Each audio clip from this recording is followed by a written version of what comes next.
Einstein a fost poate cel mai mare fizician din istorie, Gödel, unul dintre cei mai mari matematicieni și logicieni.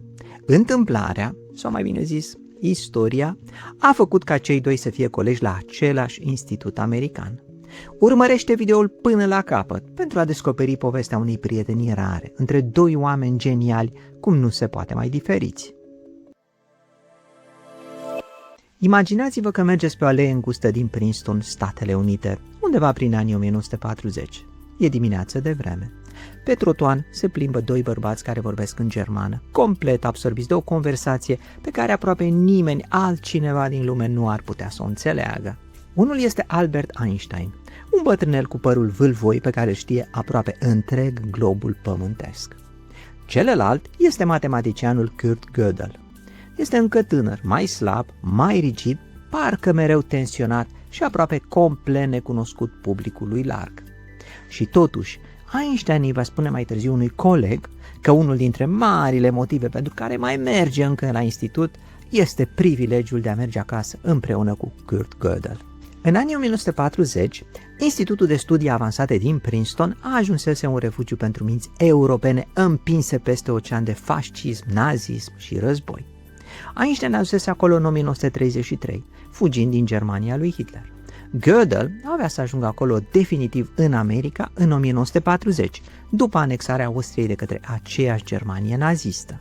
Erau doi refugiați dintr-o lume care se prăbușise brusc, lumea științei germane, a lui Goethe, și a cafenelor vieneze, unde se dezbătea filozofia până târziu în noapte. Aveau în comun limba germană, interesul pentru știință și cultură și, cred eu, și dorul de casă. Din afară, diferența dintre ei era izbitoare. Einstein, aflat la bătrânețe, radia liniște, încredere și acea seninătate care apare uneori la oamenii care au trecut prin multe, dar care au învățat să păstreze pacea interioară. Era imaginea bunicului înțelept și înțelegător, omul la care găsești mereu o vorbă bună. Gödel, prin contrast, era slab, aproape firav și de multe ori tensionat. Avea doar 34 de ani, trăise prăbușirea Vienei în brațele nazismului, iar un prieten, filozoful Moritz Schlick, fusese împușcat pe treptele universității. Gödel însuși fusese agresat pe stradă de simpatizanți naziști. Ajuns la Princeton, adusese cu el toate acestea, frica, neîncrederea și nervozitatea unui om care știe că o lume poate deveni de nerecunoscut peste noapte. Și totuși, acești doi oameni atât de diferiți deveniseră prieteni. În anii de dinaintea celui de-al doilea război mondial, Einstein avea aura unei legende vii, exact cum îl vedem în fotografii, cu părul dezordonat, hainele șifonate, puloverele și pantalonii largi, cămașa adesea mototolită. În Princeton devenise un fel de curiozitate locală, văzut uneori fără șosete, mergând cu bicicleta sau mâncând înghețată pe stradă împreună cu localnicii. Primea scrisori de la copii din toată lumea și răspundea unora dintre ele cu calm și umor. Era excentric, dar și accesibil, dezordonat, dar cald sufletește, fără nimic din rigiditatea academică a profesorului clasic. În ciuda celebrității mondiale, păstra o mare doză de modestie și naturalețe. Dar în acea perioadă, Einstein trăia și o dramă intelectuală, cunoscută mai ales de colegii săi fizicieni. Lumea fizicii mergea într-o direcție pe care el o considera greșită. Noua mecanică cuantică devenise dominantă.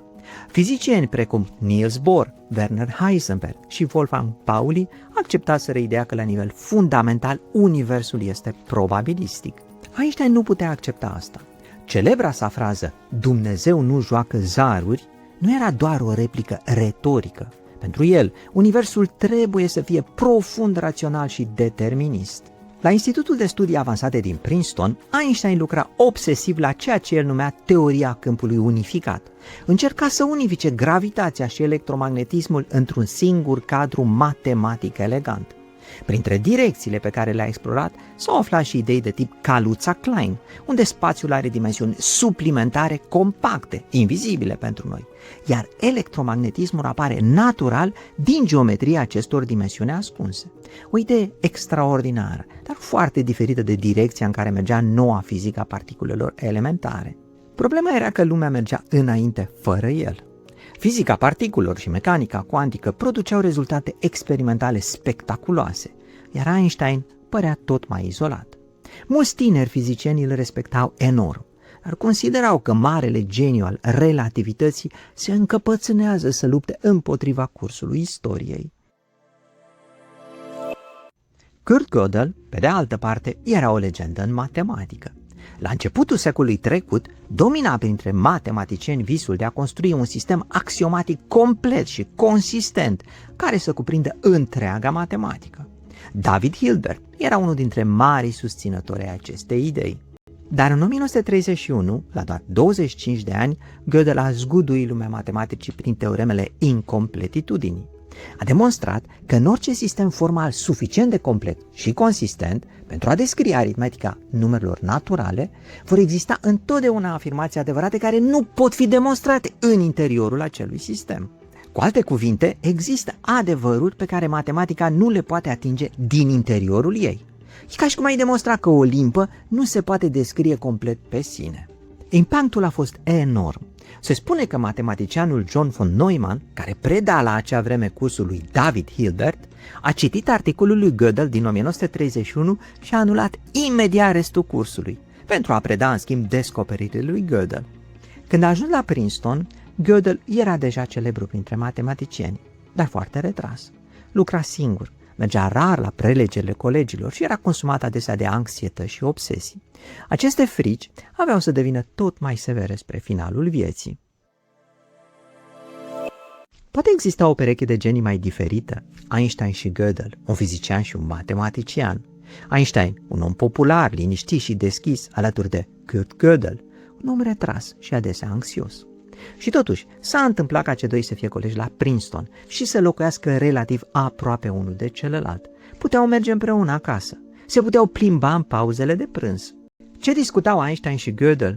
Fizică, matematică, filozofie, politică, natura realității.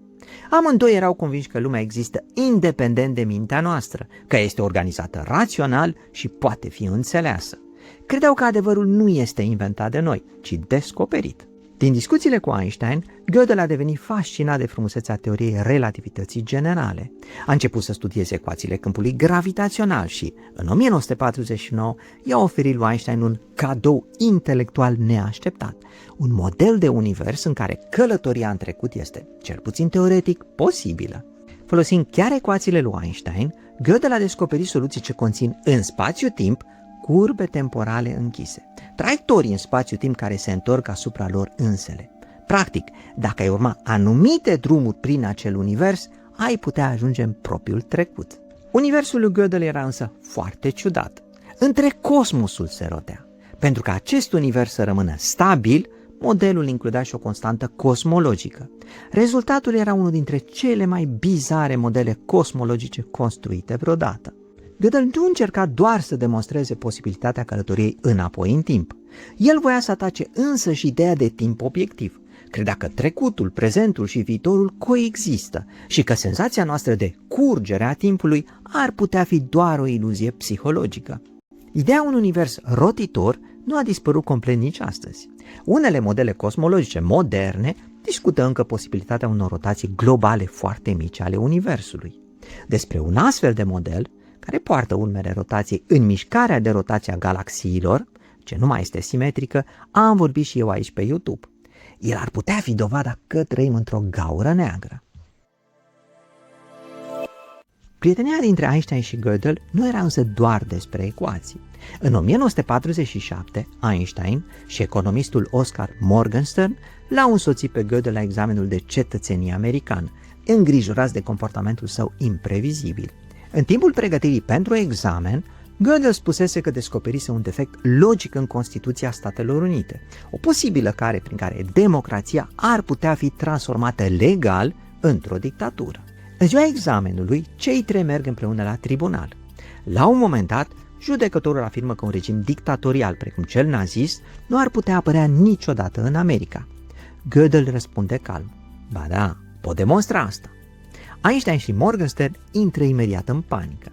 Judecătorul, bucuros că îl întâlnește pe Einstein, schimbă rapid subiectul. Gödel primește cetățenia americană. Când Einstein a murit în 1955, Gödel a pierdut un prieten. S-a retras tot mai mult în sine, obsedat de ideea că cineva încerca să-l otrăvească. Nu mai mânca decât dacă soția sa, Adele, gusta mai întâi mâncarea. Când aceasta a fost spitalizată, Gödel a încetat aproape complet să mai mănânce. Pe 14 ianuarie 1978 a murit de inaniție, cântări mai puțin de 30 de kilograme. Einstein și Gödel au demonstrat, fiecare în felul său, că lumea este mai ciudată decât poate cuprinde orice sistem de gândire, de axiome sau de legi fizice. Și poate că prin plimbările lor lungi prin Princeton au descoperit fiecare ceva mai valoros decât orice teoremă. Un prieten care îl înțelegea cu adevărat. Acesta a fost videoul de astăzi. Dacă și tu consideri că e util ceea ce fac, mă poți susține pe Patreon. Acolo îți pot răspunde direct la întrebările tale despre știință, printr-un video personal pe care ți-l trimit pe WhatsApp. Dacă nu te-ai abonat până acum la canal, o poți face chiar acum, apăsând pe acest buton de abonare. Până data viitoare, eu sunt Cristian Presură, tu ești cool, numai de bine, la revedere!